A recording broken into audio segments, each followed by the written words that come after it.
നമസ്കാരം. ജീവിതകാലം മുഴുവൻ കഷ്ടപ്പെട്ട് സമ്പാദിച്ചതും രക്തം നീരാക്കി ഉണ്ടാക്കിയതുമെല്ലാം മക്കളുടെ പേരിൽ എഴുതി വെച്ചു. എന്നാൽ പ്രായമായി വളർന്നപ്പോൾ സ്നേഹത്തോടെ പരിചരിക്കേണ്ട മക്കൾ അവരെ സ്വന്തം വീട്ടിൽ നിന്ന് പോലും ഇറക്കിവിട്ട് തെരുവിലേക്ക് തള്ളിവിടുന്നു.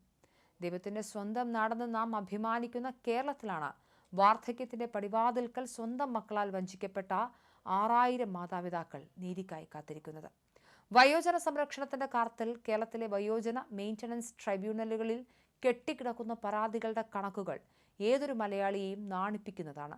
സ്വന്തം മക്കൾ സംരക്ഷിക്കുമെന്ന ഉറച്ച വിശ്വാസത്തിലാണ് ഭൂരിഭാഗം മാതാപിതാക്കളും വീടും സ്വത്തും മക്കളുടെ പേരിലേക്ക് ആധാരം ചെയ്തു നൽകിയത്.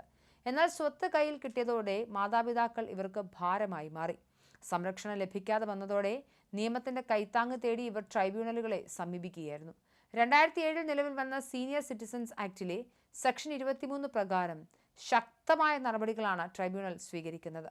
മാതാപിതാക്കളെ സംരക്ഷിക്കാമെന്ന വ്യവസ്ഥയിൽ എഴുതി കൊടുത്ത സ്വത്തുക്കൾ സംരക്ഷണം നൽകിയില്ലെങ്കിൽ റദ്ദാക്കാൻ ഈ വകുപ്പ് അനുശാസിക്കുന്നു.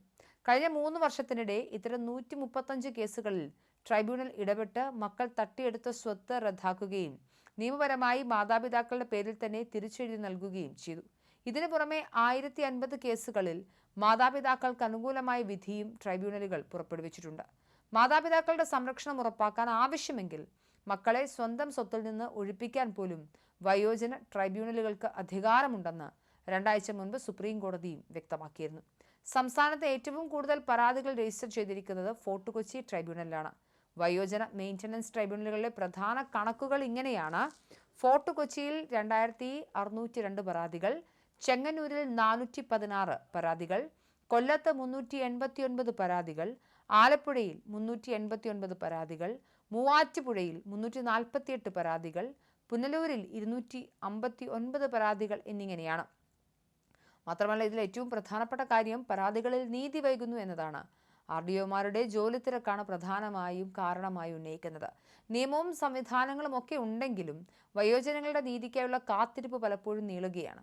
സംസ്ഥാനത്ത് 27 വയോജന മെയിൻ്റനൻസ് ട്രൈബ്യൂണലുകളിലും RDOമാരാണ് ഹിയറിംഗ് നടത്തുന്നത്.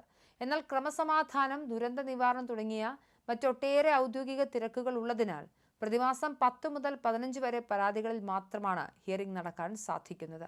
കേസുകൾ തീർപ്പാക്കാൻ ഉണ്ടാക്കുന്ന ഈ ഭീമമായ കാലതാമസം ഒഴിവാക്കാൻ ഹിയറിംഗ് നടത്താനുള്ള അധികാരം റിട്ടയർഡ് ജഡ്ജിമാർക്ക് നൽകണമെന്ന നിർണായക ശുപാർശ ഇപ്പോൾ സർക്കാരിന്റെ പരിഗണനയിലുണ്ട്. രാജ്യത്ത് ആദ്യമായി വയോജനങ്ങൾക്ക് മാത്രമായി പ്രത്യേക വകുപ്പ് രൂപവൽക്കരിച്ച സംസ്ഥാനമാണ് കേരളം. എന്നാൽ ഈ ഭരണ നേട്ടങ്ങൾക്കിടയിലും പവിത്രമെന്ന് കരുതുന്ന കുടുംബ ബന്ധങ്ങളിലെ ഈ തകർച്ചയും മാതാപിതാക്കളോട് മക്കൾ കാട്ടുന്ന ക്രൂരതയും കേരളീയ സമൂഹത്തിന് വലിയൊരു അപമാനമായി മാറുകയാണ്.